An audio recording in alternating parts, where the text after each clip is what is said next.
When creating your business's diversity and inclusion initiative, you may have come across the term centering lived experiences. But where does this idea come from, and what does it actually mean?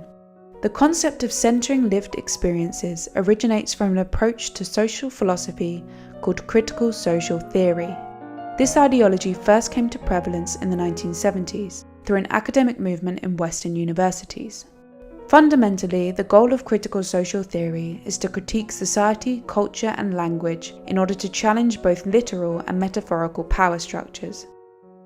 This can cover everything from our legal systems to the way we communicate in the office. In the context of critical social theory, centering lived experiences does not simply mean listening to people's first-hand experiences. It means centering lived experiences of oppression as a minority in a society that is systemically racist, sexist, homophobic, transphobic, ableist, etc. And crucially, it means that particular identity groups have privileged access to a truth that cannot be questioned or disagreed with by anyone else.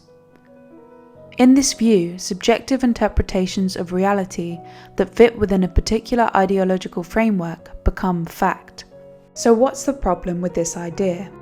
Well, first off, we should challenge the assumption that bigotry is built into the very fabric of our culture, our institutions, and our laws. According to critical social theory, unequal outcomes between minority groups and the majority population are the result of discriminatory perceptions, practices, and laws that are hidden throughout the system. But how do we account for all of the unequal outcomes that occur among those who exist in the majority? For example, only 13% of white working class boys go into higher education, which means they are 10% less likely to go to university than any other ethnic group from the working class. It's also worth noting that none of the three ethnicity groups with the highest average wages in Britain are white, whilst men are disproportionately represented in prison when compared with women.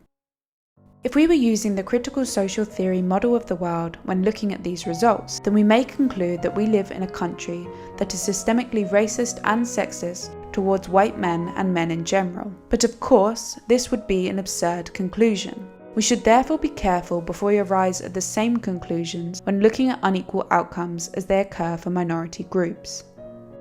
Next, we should note that critical social theory rejects reason, truth, and objectivity as constructs. This means it does not recognize the scientific method as one of the most beneficial tools we have at our disposal, and instead believes we should utilize all ways of knowing.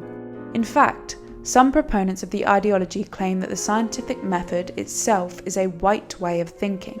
This idea is incredibly offensive to any minorities that highly value reason, truth, and objectivity in their pursuit of knowledge. There is absolutely nothing wrong with listening to and engaging with people's experiences. But there is something wrong with suggesting that subjective reports and opinions are more valuable than objective scientific studies. Our experiences are built on our own unique perceptions of the world and are therefore subject to misinterpretation. This problem is only made worse when interpretations of the world are made through a narrow and binary lens, such as through the idea that bigotry is everywhere. These types of bias are what the scientific method is designed to overcome, and abandoning it in favour of specific ideological opinions means we will not be generating the most accurate and reliable results possible, which is key if we want to genuinely tackle problems of prejudice in our workplaces and in the wider world. So, should we value lived experiences at all in the workplace? Well, yes, of course we should.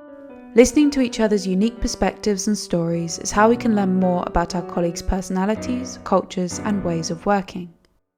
But, centering lived experiences that presuppose that we live in a bigoted society and valuing these views above and beyond the scientific method does not appear to be a very useful way to create a genuinely diverse and inclusive work environment.